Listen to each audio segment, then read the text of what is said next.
The Battle of Paulus Hook was fought on August 19, 1779 between Continental Army and British forces in the American Revolutionary War. The Patriots were led by Major Light Horse Harry Lee, and launched a nighttime raid on the British-controlled fort in what is today downtown Jersey City. They surprised the British, taking 158 prisoners, and withdrew with the approach of daylight.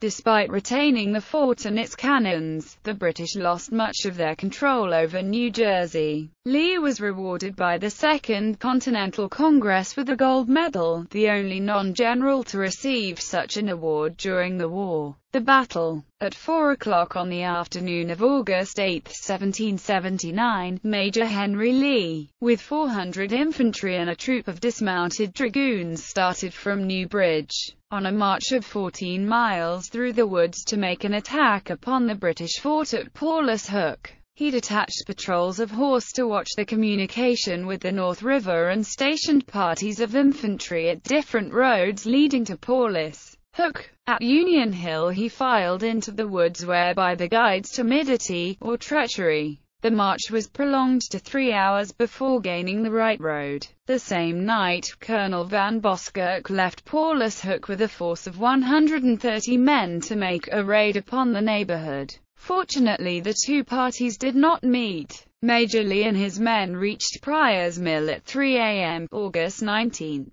1779. At 3:30 they reached the ditch at what is now the intersection of Newark Avenue and Warren Street. The tide was rising, but Lieutenant Rudolph found the canal fordable, and led by Lieutenants McAllister and Rudolph, the troops pushed through and soon gained possession of the outer fort. Major Sutherland, who was in command of the fort, retired into a small redoubt with a few officers and 40 Hessians. It was nearly daylight and the Major Lee had no time to dislodge them. He had intended to burn the barracks, but on finding 6 soldiers, women and children in them, he refrained. He retreated, carrying with him 159 prisoners, officers and men. He lost 2 men killed, and had 3 men wounded. Captain Forsyth was ordered to Pryor's Mill to collect such men as were most fit for action and take a position on Bergen Heights to cover the retreat. This position was in the woods near Bergen and Sip Avenues, said to be about the site now occupied by Dr. Hornblower's house, 631 Bergen Avenue. Dr. Hornblower's grandmother was then a little girl, Anna Merciless, and that morning, in looking for a cow, she came upon Lee's soldiers, who detained her while they waited, to prevent her carrying any report of their presence to possible enemies. The troops remained there until messengers had been sent to ascertain if the boats that Major Lee had arranged to have in waiting for him at Dow's Ferry were there. He had intended to cross the Hackensack River, and by the Belleville Turnpike reach the high ground east of the Passaic River, and thus return to New Bridge, but the boats had been removed to Newark, and Major Lee, with ruined ammunition and tired men, encumbered with prisoners, was obliged to return by a route liable to be interrupted by troops from New York City. With undaunted courage and wise precautions, the brave troops started on the return march of 14 miles to New Bridge. At Weehawk, Captain Catlett came up with 50 men and good ammunition. At the Fort Lee Road, Colonel Ball met him with 200 fresh men, and Major Lee and his men safely reached New Bridge about 1 o'clock in the afternoon. The English were greatly annoyed and the Americans exceedingly jubilant over the affair. In a letter to Congress, George Washington said, "The Major displayed a remarkable degree of prudence, address and bravery upon this occasion, which does the highest honor to himself and to all the officers and men under his command. The situation of the fort rendered the attempt critical and the success brilliant."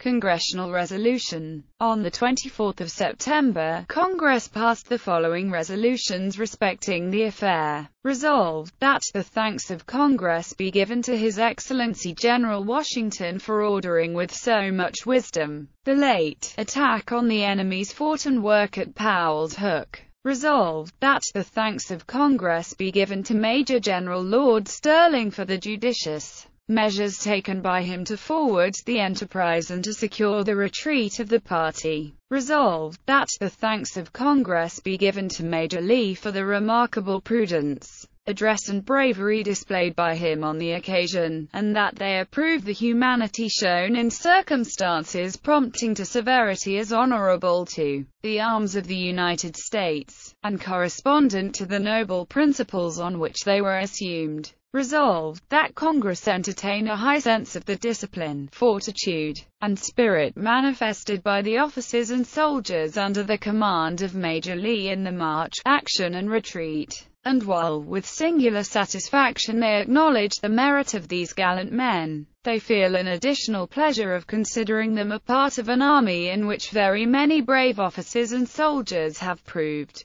by their cheerful performance of every duty under every difficulty, that they ardently wish to give the truly glorious examples they now receive. Resolved, that Congress justly appreciates the military caution so happily combined with daring activity by Lefts, McAllister and Rudolph in leading on the forlorn hope. Resolved, that a medal of gold emblematical of this affair be struck, under the direction of the Board of Treasury, and presented to Major Lee. Resolved, that the brevet and the pay and subsistence of captain be given to Lefts, McAllister and Rudolph respectively. Medal. Congress also gave Major Lee $15,000 to be distributed among the soldiers engaged in the attack. On one side of the medal awarded to Major Lee is a bust of the hero, with the words Henrico Lee, Legionis equit praefecta comitatus Americana, the American Congress to Henry Lee, Colonel of Cavalry, on the reverse. Non obstantib fluminibus valus astutia a virtute bellica parva manu hostis visit victus carmus humanitate devinxit. In mem. Pune. Ad Paulus Hook, die 19 August, 1779. Notwithstanding rivers and entrenchments, he with a small band conquered the foe by warlike skill and prowess, and firmly bound by his humanity those who had been conquered by his arms.